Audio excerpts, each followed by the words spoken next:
রুমাল, হ্যাঁ, এটা শুধু একটা কাপড় না, বরং এটা ছিল ভারতের স্বাধীনতা আন্দোলনের এক গোপন প্রতীক। সালটা ছিল 1915। সাইফুল হিন্দ মাওলানা মাহমুদুল হাসান রহমতুল্লাহ আলাহি ও তার সাথীরা রেশমি রুমালে লিখে গোপন বার্তা পাঠাতেন তুরস্ক, আফগানিস্তানের মতো বড় বড় মুসলিম দেশগুলিকে, কারণ তাদের সাহায্য সহযোগিতা নিয়ে ইংরেজ সরকারকে ভারত থেকে উৎখাত করার লক্ষ্য নিয়ে।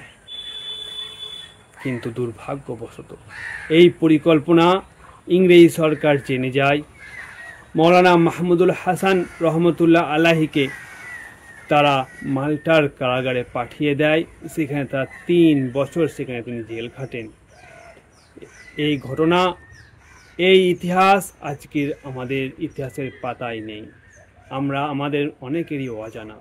তাই এই ইতিহাসকে জানিয়ে দিতে ভিডিওটিকে শেয়ার করুন।